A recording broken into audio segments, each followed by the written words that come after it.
పరిశుద్ధ గ్రంథము నుండి దానియేలు గ్రంథము 5వ అధ్యాయము 18వ వచనము నుండి 24వ వచనం వరకు మనము చదువుకొని ఉన్నాము. చూడండి, మరొకసారి 18వ వచనము నుండి మనము చదువుదాము.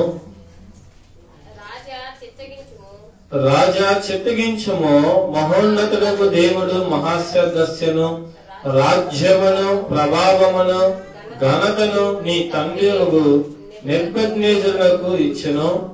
దేవుడు అతని కట్టి మహాశ్రద్ధస్య నిచ్చినందున తాను ఎవరిని చంపగోరెనో వారిని చంపెను, ఎవరిని రక్షింపగోరెనో వారిని రక్షించెను, ఎవరిని హెచ్చింపగోరెనో వారిని హెచ్చించెను, ఎవరిని పడవేయగోరెనో వారిని పడవేసెను. కాబట్టి సకల రాష్ట్రములను జనులను ఆయా భాషలో మాట్లాడువారును అతనికి భయపడుచు అతని ఎదుట వణుకుచు నుండిరి.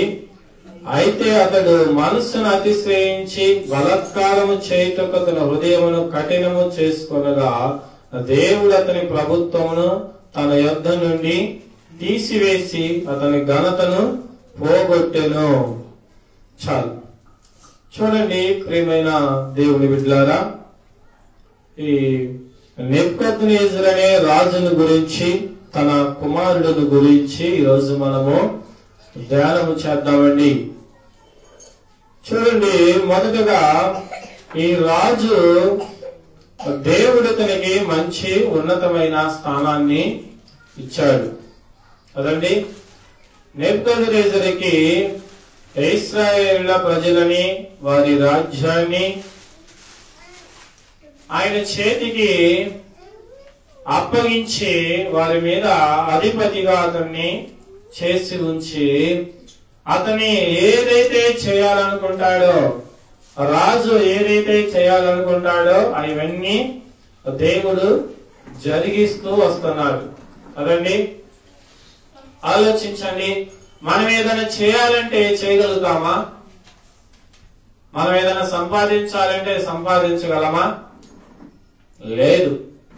దేవుడు అనుగ్రహిస్తే మనము చేసినా చేయకపోయినా అది మన వద్దకి వచ్చేసిద్ది.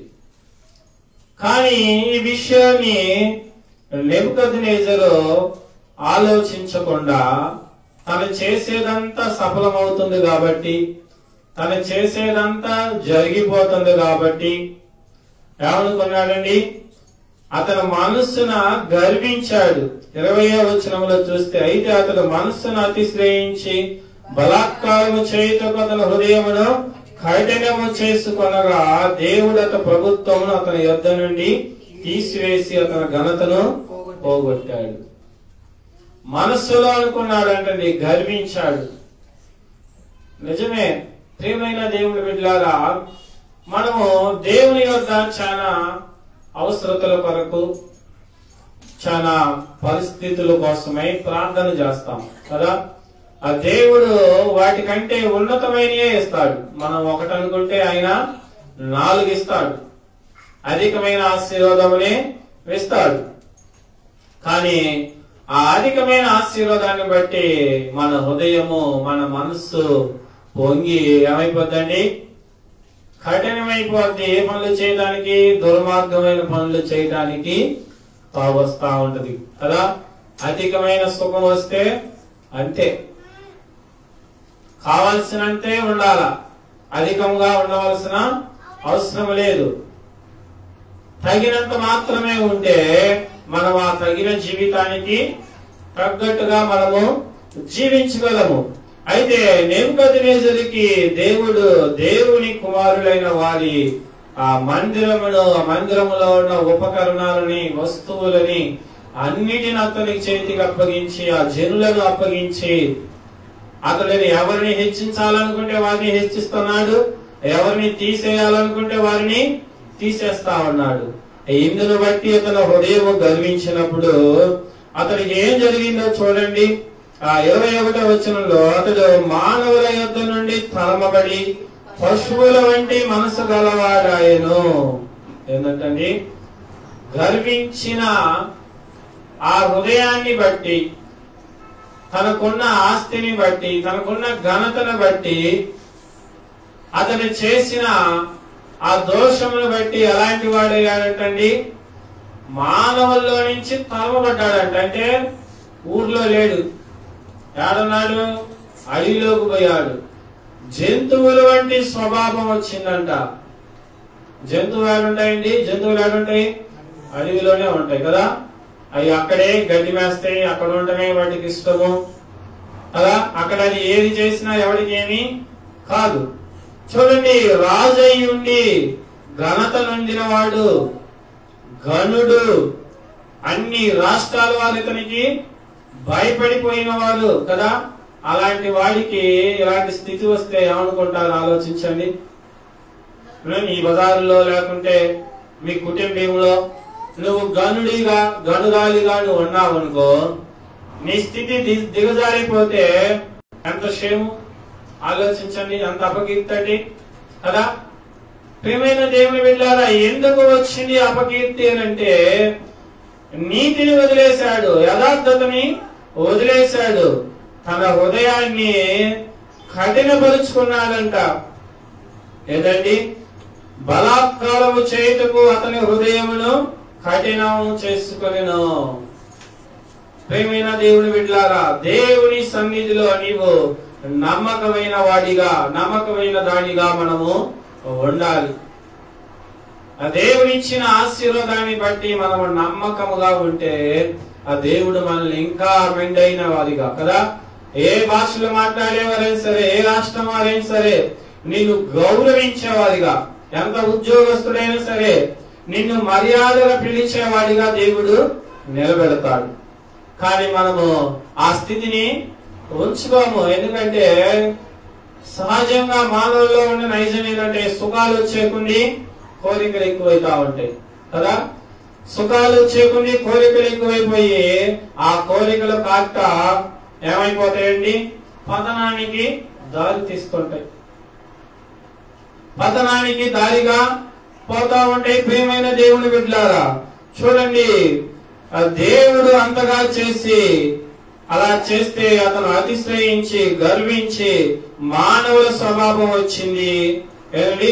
క్షమించండి, మానవుల వంటి స్వభావం పోయి పశువుల వంటి స్వభావం వచ్చి అడవిలోనికి వెళ్ళాడు.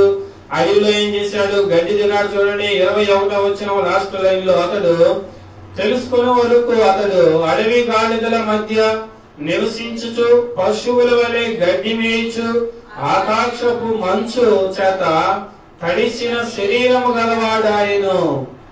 బెల్షెషరు, అతని కుమారుడగు నీవు ఈ సంగతంతయు ఎరిగియుండి నీ మనస్సును అణుచుకొనక పరలోకమందున్న ప్రభువు మీద నిన్ను నీవే హెచ్చించుకుంటివి. ఎట్లనగా నీవును నీ అధిపతులను, నీ రాణులను, నీ ఉపపతులను దేవుని ఆలయ సంబంధము ఉపకరణములలో ద్రాక్షారసము పోసి త్రాగవలనని వాటిని తెచ్చి ఇంచుకొని వాటితో త్రాగుచు చూడనైనను విననైనను గ్రహింపనైను చేతకాని వెండి బంగారు ఇత్తడి ఇనుము కర్ర రాయను వాటితో చేయబడిన దేవతలను స్తుతించుతిరి గాని నీ ప్రాణమును నీ సకల మార్గములను ఏ దేవుని ఆశ్రయములో ఉన్నవో ఆయనను నీవు ఘనపరచలేదు.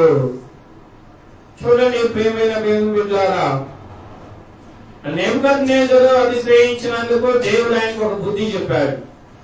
ఏమి బుద్ధి చెప్పాడంటే, పశువుల వంటి స్వభావం ఇచ్చి కొంతకాలం వరకు అడవిలో ఉండేటట్టు ఆ ఘనత నొందిన రాజుకి అలాగా చేసి తర్వాత మళ్ళీ అతని ఘనతని, అతని రాజ్యాన్ని, అతని అధికారాన్ని మళ్ళీ అతనికి ఇచ్చాడు. అదండి ఎంత గొప్ప విషయము. ఈ విషయం మర్చిపోయారండి. ఆలోచించండి. చెడు వచ్చి అది పోయి మళ్ళీ ఎప్పటిలాగానే పరిపూర్ణమైన మనిషిగా మార్చబడి పరిపూర్ణమైన వాడిగా ఉండటము మర్చిపోయే విషయమేనా? ఎవరు కూడా మర్చిపోరు కదా. మనకి ఏదైనా పెద్ద ప్రమాదం జరిగి దాని నుంచి మనం రక్షించబడి అంటే పోయిన వాటిని కోల్పోయిన వాటిని మళ్ళీ మనం పొందుకొని నిలబడి ఉంటే దాన్ని మర్చిపోతామా? మనం కానీ మన కుటుంబం వారు కానీ అంటే మన చుట్టుపక్కల వారు కానీ అందరూ అంటారు, అరే పలానప్పుడు వాడికి ఇలా చచ్చి బ్రతికాడు, వాడు ఇలాంటి పరిస్థితుల నుంచి విడిపించబడ్డాడు అని అందరూ చెప్పుకుంటా ఉంటారు కదా. కానీ ఈ నెబుకద్నెజరు కుమారుడైన బెల్షాజర్కి ఈ విషయం గుర్తు లేకపోయిందండి. చూడండి, తండ్రికి జరిగిన దాన్ని కుమారుడికి తెలియకున్నట్టుగా, తల్లికి జరిగింది కుమార్తెకు తెలియకున్నట్టుగా ఏమీ ఉండదు, అంతా తెలిసిన విషయమే. కానీ అతని హృదయము నిలుపుకోలేకపోయాడు. చూడండి 23వ వచనములో, బెల్షాజరు అతని కుమారుడు నీవు ఈ సంగతంతయు ఎరిగిందియు నీ మనస్సును అణుచుకొనక పరలోకమందున్న ప్రభు మీద నిన్ను నీవే హెచ్చించుకుంటివి. దేవుడు వారి కుటుంబానికి చేసిన మేలు తెలుసు, కీడు తెలుసు. అయినప్పటికీ వాటన్నిటిని మర్చిపోయి ఏంటంటే హెచ్చించుకున్నారంట. నిజమే ప్రియమైన దేవుని బిడ్డలారా, చాలా మంది దేవుడిచ్చిన గొప్ప కార్యాన్ని బట్టి, దేవుడిచ్చిన గొప్పతనాన్ని బట్టి, మేము చేసాము కాబట్టి మేము ఎలాంటి స్థితిలో ఉన్నాము, మేము చెందాము కాబట్టి, మేము సంపాదించాము కాబట్టి మేము ఈ స్థితిలో ఉన్నాము, ఎక్కడ ఉన్నాము, లేదంటే మా పిల్లలుగా చదివారు, మా పిల్లలుగా చేశారు అని అతిశ్రయిస్తారు. ప్రియమైన దేవుని బిడ్డలారా, ఆలోచించు. నీవు చేస్తే కాదు, ఎవరు చేస్తండి? దేవుడు చేయటానికి ఆయన అనుగ్రహించాడు. ప్రియమైన దేవుని బిడ్డలారా, ఆలోచించండి. నీ బలము చేతనో, నీ బుద్ధి చేతనో, లేకుంటే నీ అండ చేతనో నువ్వేమీ చేయలేవు. దేవుడు చేయాలనుకుంటే అది ఎంతటిదైనా జరిగిపోయింది, అది ఎంతటి పనైనా చేయగలరు. ఆయన తీసివేయగలడు, ఆయన మళ్ళీ రప్పించగలడు కదా. నెబుకద్నెజరు టైంలో చూసాము, అతన్ని కానించి ఆ ఘనతను, ఆ మహిమను, అతనుకున్న ప్రభావం అంతటిని తీసేశాడు, హీన దశ ఇచ్చాడు. మళ్ళీ తర్వాత అన్ని సంపూర్ణంగా ఇచ్చేశాడు. ఎందుకని అలాగ ఇచ్చాడంటే ఇచ్చిన దేవుడిని మర్చిపోతాడు. ఎవరండి? ఇచ్చిన దేవుడిని మర్చిపోయి తన వల్లే కలిగింది, తనే అత్యధికం అనుకుంటున్నాడు. అందుకనే ఆ ప్రభావాన్ని చూపించాడు. నీ వల్ల కలిగినది కాదు, నా వల్ల జరిగినది అని. ప్రియమైన దేవుని బిడ్డలారా, నీ కుటుంబంలో ఒక మంచి కార్యము జరిగినదంటే, నీ కుటుంబంలో ఒక బలమైన కార్యము నడుస్తున్నదంటే అది దేవుని చిత్తమై ఉండాలి. దేవుడు చేయాలి. దాన్ని మనుషులు చేస్తే అంత మాత్రం నిలబడేది కాదండి. మనుషులు చేస్తే అది అప్పటికి నిలబడదు కూడా. దేవుడు చేస్తే అది ఎంత కాలమైనా నిలిచిపోద్ది. ఆ నిజమైన స్థితిని ఈ బెల్షాజరు చూశాడు కదండి. చూసి కూడా ఇతను కూడా మనస్సులో అతిశ్రయించాడంట.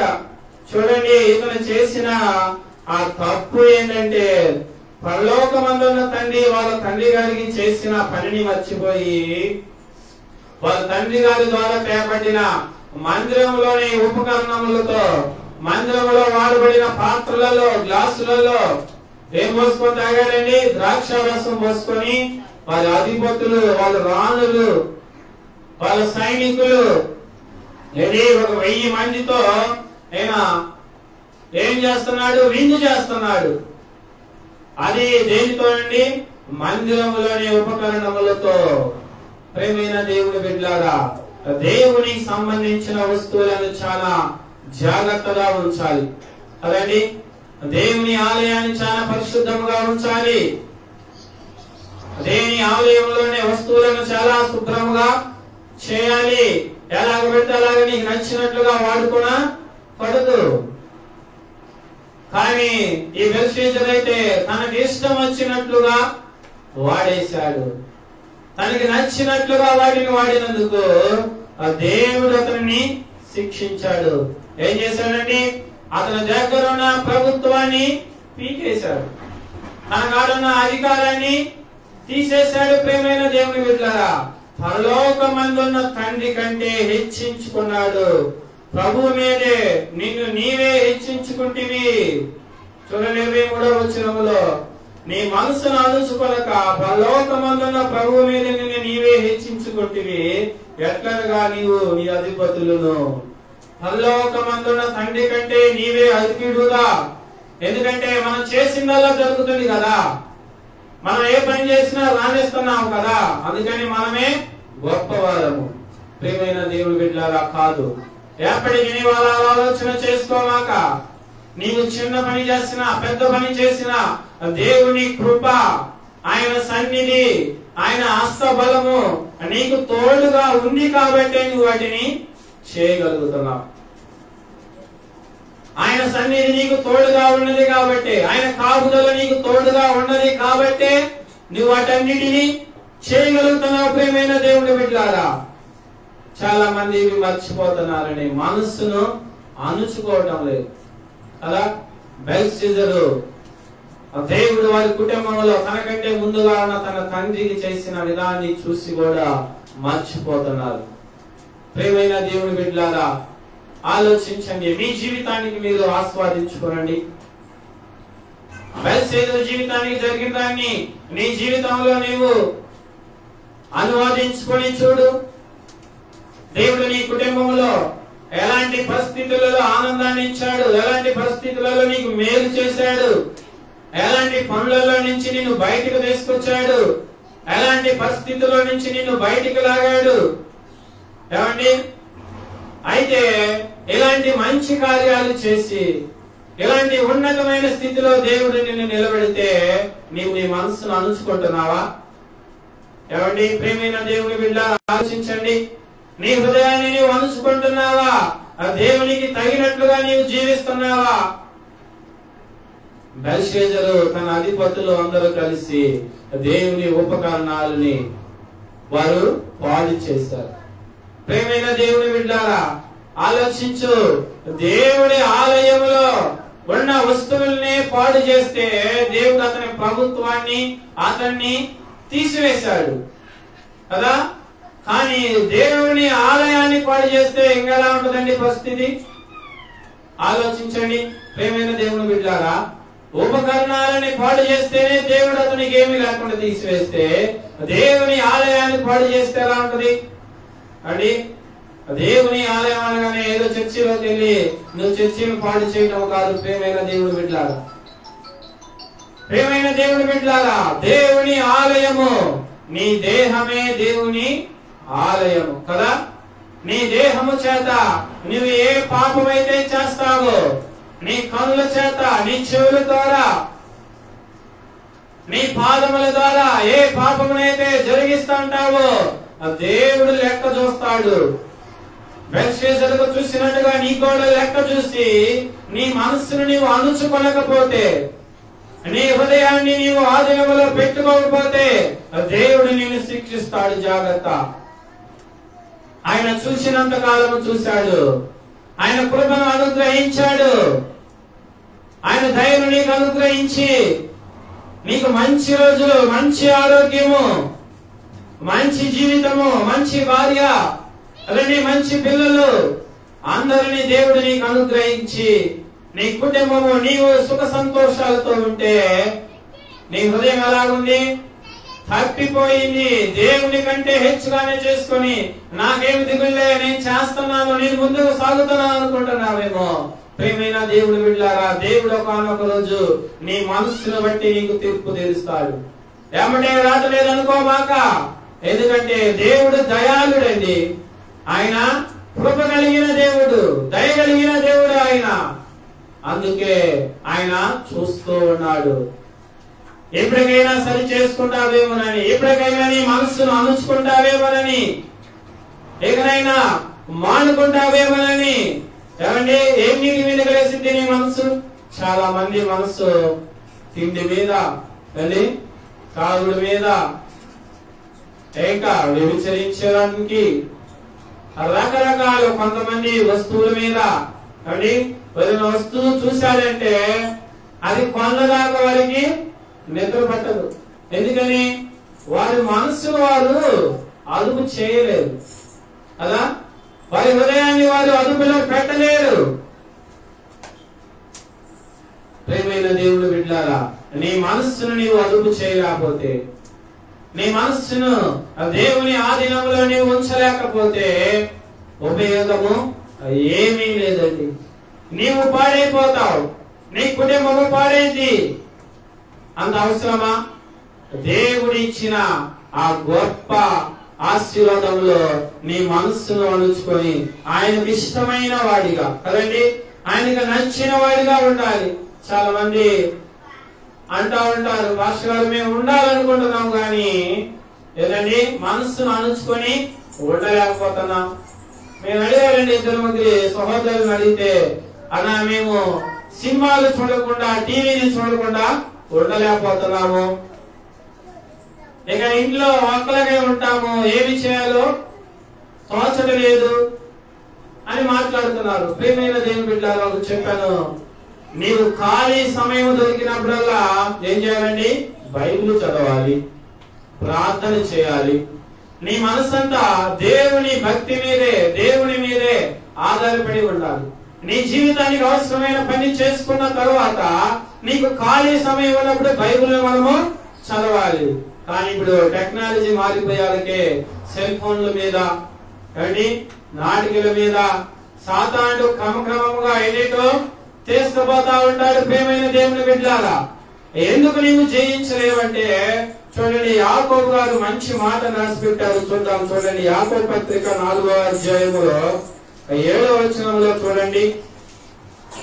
యాకోబు పత్రిక 4వ అధ్యాయం 7వ వచనంలో చూస్తే, కాబట్టి దేవునికి లోబడి ఉండుడి, అపవాదిని ఎదురించుడి, అప్పుడు వాడు మీ యొద్ద నుండి పారిపోవును.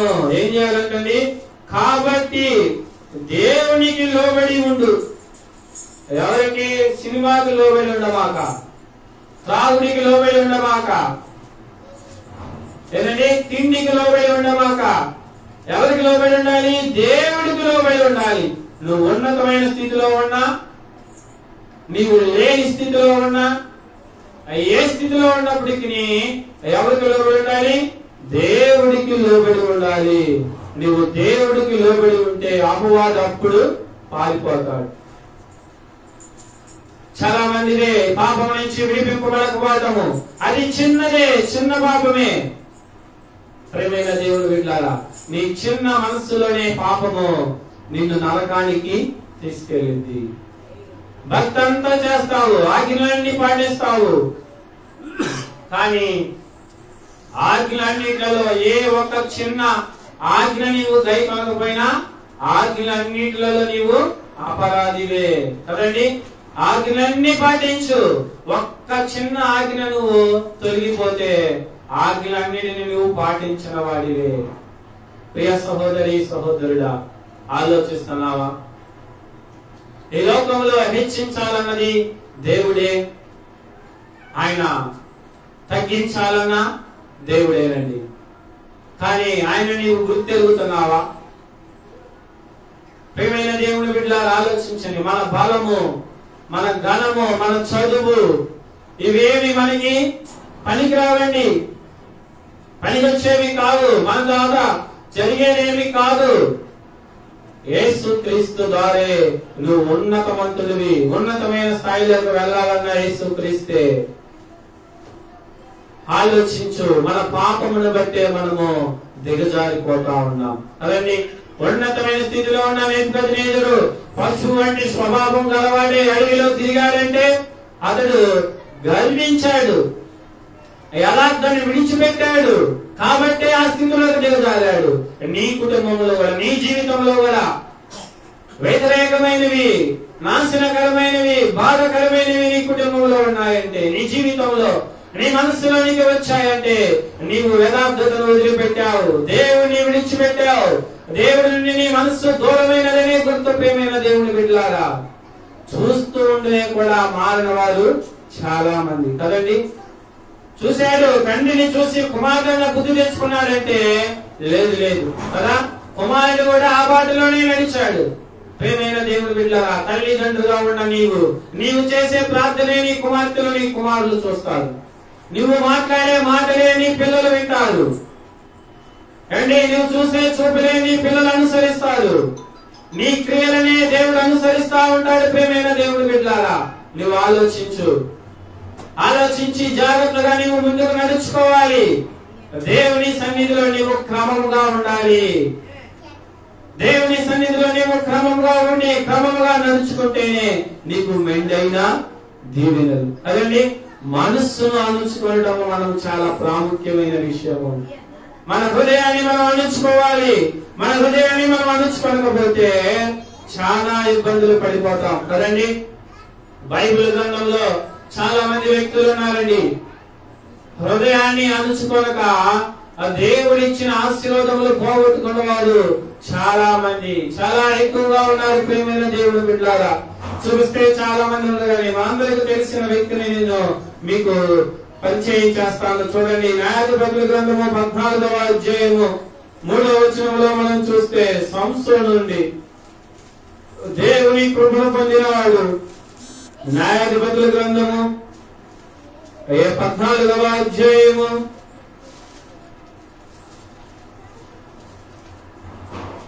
14వ అధ్యాయము 3వ వచనాన్ని చూడండి. క్షమించే 3వ వచనంలో 3వ లైన్ లో చూడండి. అందుకు సంసోను, ఆమె నాకు ఇష్టమైనది కనుక ఆమెను నా కొరకు తెప్పించమని తన తండ్రితో చెప్పును. అయితే ఫిలిష్తీయులకైనవి చేయుటకై యెహోవా చేత అతడు రేపింపబడి ఉన్న మాట అతని తల్లిదండ్రులు తెలుసుకోలేదు.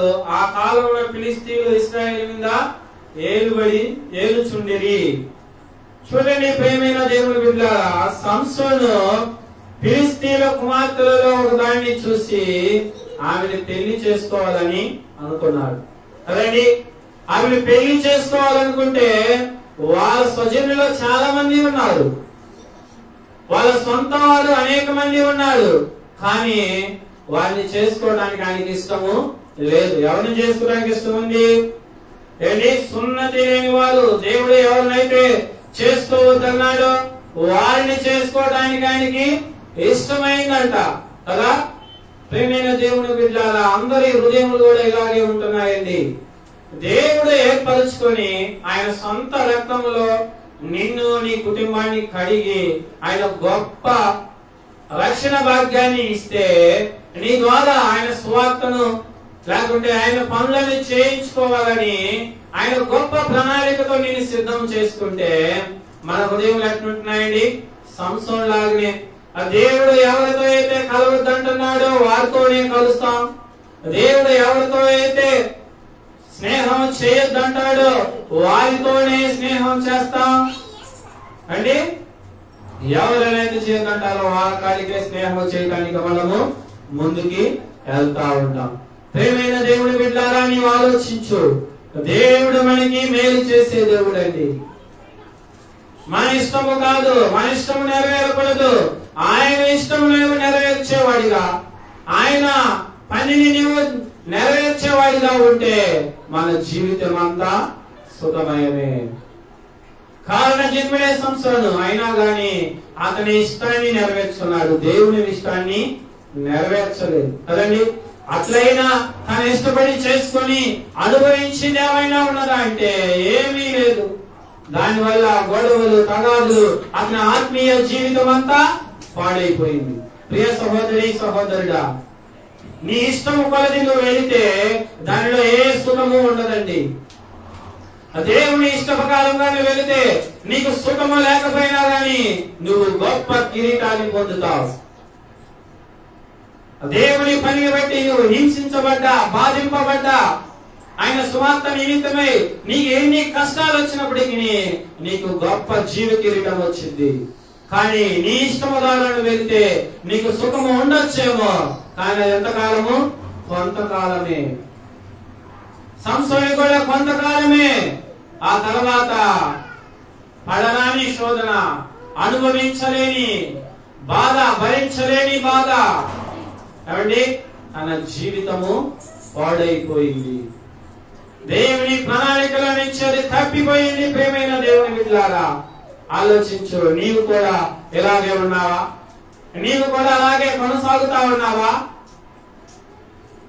దేవుని మాటలను ధిక్కరించి, దేవుని మాటలను తీసేసుకొని నీకు మనసుకు నచ్చినట్టుగా, ఏమండి, నీ హృదయానికి నచ్చినట్టుగా నీవు నీ మనస్సును అణుచుకొనకపోతే, నీ మనస్సును నీవు సరిగ్గా చేసుకోకుండా ఆ దేవుడు నీకు అనుగ్రహించిన దేవుని ఆలయాన్ని నువ్వు పాడు చేస్తే ఏం చేస్తాడు? దేవుడు కూడా నీ లెక్క చూస్తాడు కదా. నీ లెక్క చూసినప్పుడు ఎక్కడండి? చూడండి ప్రేమైన దేవుని బిడ్డలారా, ఆలోచించండి. మనం చదువుకున్న పాఠ్యభాగంలో దానియేలు గ్రంథంలోనికి మనం వస్తే చూడండి, బెల్షెజరు తాను చేసిన పనిని బట్టి దేవుడు అతని లెక్క చూచాడు. 25వ వచనంలో చూడండి, నీ ప్రభుత్వ విషయంలో లెక్క చూచి దాన్ని ముగించను. 25వ వచనం అండి. ఈ వాక్య భావం ఏమనగా, మెనే అనగా దేవుడు నీ ప్రభుత్వ విషయంలో లెక్క చూచి దాన్ని ముగించను. నీ మనస్సును అణుచుకొని లేకపోతే బెల్షెజరు జీవితాన్ని, తన ప్రభుత్వ లెక్కని, నీ జీవిత లెక్కని ఆయన కూడా ముగిస్తాడు. ప్రేమైన దేవుని బిడ్డలారా, ఆలోచించు. నాకేమి కాలేదులే, నాకేమి లేవుదిలే అని నీవు నచ్చినట్టుగా ఉండకూడదు కదా. సాగుతుందిలే అని సాగనిస్తాడు సాతానుడు. ఏమి అర్థం కాకుండా నిన్నట్లా ముందుకు సాగనెత్తనే ఉంటాడు కొంతకాలము. ఆ తర్వాత పడతావు ధమేలని కదా. అప్పుడు ఏమి రాదు. ఆలోచించండి ప్రేమైన దేవుని బిడ్డలారా, బెల్షెజరు తన తండ్రికి జరిగిన దాన్ని గుర్తుంచుకొనక, తనకు ముందు జరిగిన వాటిని గుర్తు పెట్టుకోకుండా తనకు నచ్చినట్లు జీవించి తన మనసుకు నచ్చినట్లు చేయటం వల్ల ఏమైపోయాడండి? అతని జీవితమే ముగించబడింది. తనకన్నా తన తండ్రి నెబుకద్నెజరు గర్వించినప్పటికీ తన మళ్ళీ పాత స్థితిని, దేవుడిచ్చిన ఉన్నతమైన స్థితిని మళ్ళీ అతనికి అప్పగించబడింది. దేవుడు తెలియపరిచాడు. ప్రియ సహోదరి సహోదరుడా, నీ స్థితిని, నీ గతిని ఆ దేవుడు ప్రతి వారము, ప్రతిసారి నీకు తెలియపరుస్తున్నప్పుడు ఏదండి, విని వదిలేస్తున్నావా? విని వదిలిపెట్టేస్తున్నావా? ప్రియ సహోదరి సహోదరుడా, నీవు విని వదిలిపెట్టేవాడిగా ఉంటే నీ జీవితంలో ఎప్పుడు నీవు ముందుకి రాణించలేవు. భక్తి మార్గంలో నీవు ముందుకు రాణించలేవు. నీవు భక్తి మార్గంలో ముందుకు రాణించాలంటే ఆయన ఆజ్ఞను నీవు గైకొనాలి. ఆయన వాక్యాల ప్రకారమే నీవు జీవించాలి. నీ హృదయముకు కష్టమైనా సరే నీవు దాని ప్రకారమే జీవించాలి. వాక్యానుసారముగా నువ్వు నడుచుకోవాలి. వాక్యానికి అవిధేయకరమైన విషయం నీ జీవితంలో ఏది ఉన్నప్పటికీ దాన్ని నువ్వు తక్షణమే వదిలిపెట్టాలి. లేదంటే ఈ మధ్యాహ్నంగా ఉండే దేవుడు లెక్క చూశాడంటే నీ పరిస్థితి ఏంటి? ఆలోచించండి. నీ కుటుంబ పరిస్థితి ఏంటి? నీ సంఘ పరిస్థితి ఏంటి? నీ సహవాస పరిస్థితి ఏంటి? ప్రియమైన దేవుని బిడ్డలారా, చాలా మంది ఆలోచన గమనం లేకుండా జీవిస్తా ఉన్నారండి. వ్యర్థమైన జీవితంలో, వ్యర్థమైన పనులలో, వ్యర్థమైన తిండిలో కదండి, వ్యర్థమైన ఈ లోక ఆచారాలలో అనేక మంది వారి మనస్సును అణుచుకోలేకపోతున్నారు. ఏదైనా పని చేయాలంటే, ఏదైనా ఉద్యోగం చేయాలంటే వారికి నచ్చిన ఇష్టమే కదండి. వారికి నచ్చిన కాడైతే బాగా చేస్తారు, వారికి నచ్చిన కాడైతే బాగా ఉంటారు. కానీ అదేమో దేవునికి నచ్చదు. నీవు దేవుడు నచ్చిన చోట ఉండాలి. అప్పుడు నీ జీవితానికి క్షేమము. దేవుడు చెప్పిన పని నీవు చేయాలి. బైబిల్ గ్రంథంలో అనేక సార్లు భక్తులు చాలా మంది ప్రార్థన చేశారండి. యుద్ధానికి వెళ్ళేటప్పుడు అర్థం కాని విషయాలు, ఎవరికి తెలియని విషయాల కోసము దానియేలు జీవితంలో చాలా ఉన్నాయండి.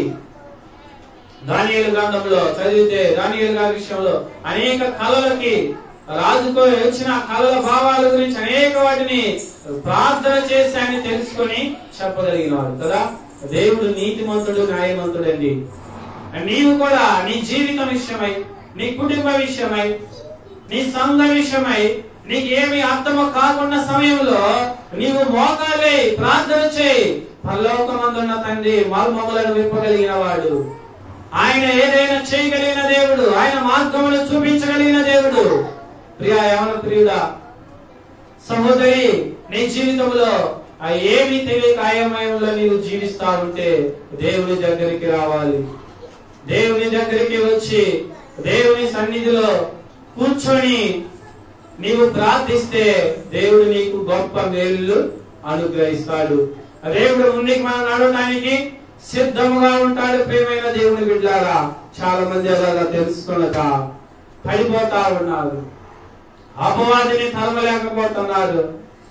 కుటుంబంలో నుంచి, హృదయంలో నుంచి అపవాదిని నువ్వు తరమలేకపోతే నువ్వు ఎంత మాత్రం దేవునికి లోబడి ఉండలేవు.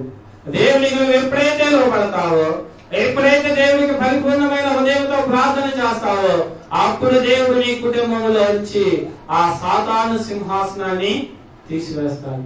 కాబట్టి ప్రార్థన లేని కుటుంబంలో, ప్రార్థన లేని జీవితంలో సాతానుడు ఎప్పుడు వాడి సింహాసనం ఉంటూనే ఉంటుందండి. మన జీవితంలో మేలు గాని కావాలంటే ప్రార్థనే చాలా ప్రాముఖ్యమైనది. నువ్వు ప్రార్థన చేసినప్పుడు నీ హృదయము దేవుని మాటలకి అణిగి మణిగి ఉండటానికి, ఆయన బలమైన ఆ చేతి కింద నువ్వు అణిగి మణిగి ఉండటానికి ఆయన ఎప్పుడు సిద్ధంగా ఉంచుతాడు. ప్రియ సహోదరి, సహోదరుడా, అలా ఉండటానికి నువ్వు ఇష్టపడతావా? ఏమండి, అలా ఉండటానికి ఇష్టపడతావా? చాలా మంది ఇష్టపడరు. దేవునికి లోబడటానికి ఇష్టపడరండి. లోకంలో ఉన్న వాటికి దేనికైనా ఇష్టపడతారు కదా. ఎంత పనికి మానికైనా అవి ఇష్టపడతారు, ఎవరి కిందైనా లోబడి ఉంటారు. కానీ దేవునికి లోబడి ఉండాలంటే ఉండరు, దేవునికి లోబడరు.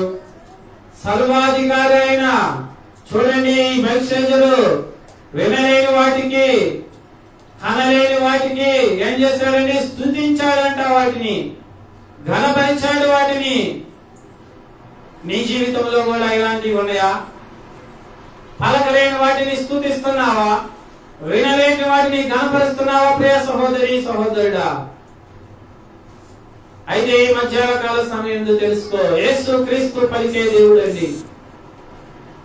ఆయన సన్నిధిలోనికి నీవు వచ్చి, ఆయన మార్గంలోనికి నీవు వచ్చి ఆయన నువ్వు అడిగితే నీకు ఏది కావాలో, నీ జీవితానికి ఏది అవసరమో, నువ్వు ఎంతవరకు ఉంటావో అన్ని చెప్పగలిగిన దేవుడు, అన్ని తెలియజేయగలిగిన దేవుడు.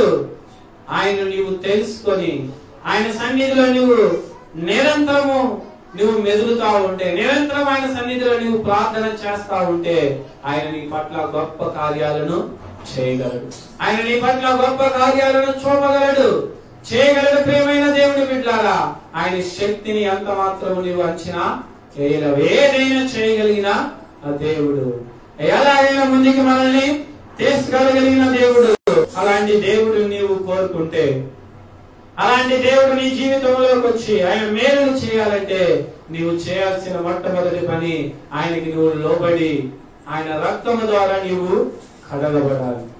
ఏమండి, నీ హృదయాన్ని మార్చుకొని ఆయన నీ రక్తము ద్వారా నీవు కడగబడితే నీవు గొప్ప మేలులను పొందుకుంటావు. ప్రియమైన దేవుని బిడ్డలారా, నీకు ఈ లోకంలో ఉన్న సుఖము, లేదంటే దేవుని ఆజ్ఞల ప్రకారముగా కొంతకాలము శ్రమపడి ఆ తర్వాత నిత్యము జీవించి ఉండే ఆ పరలోక రాజ్యానికి నువ్వు వెళ్ళాలనుకుంటున్నావా? ఇక్కడ అయితే నీ మనస్సును అణుచుకొని కొంతకాలం కష్టపడితే చాలు, ఆ తర్వాత 1000 సంవత్సరాలు జీవిస్తావు. మహా అయితే మనం 60 సంవత్సరాలు 70 సంవత్సరాలు మాత్రమే, ఆ తర్వాత చనిపోవాల్సిందే. యేసుక్రీస్తు 1000 ఏళ్ల పరిపాలనలో నీవు ఉండాలంటే, ఆయన రాజ్యంలో నీవు చేరాలంటే నీ మనస్సును అణుచుకొని ఆయనకు నచ్చినట్లుగా నీవు జీవిస్తే దేవుడు నిన్ను నీ కుటుంబాన్ని దీవించడానికి ఆయన సిద్ధంగా ఉన్నాడు.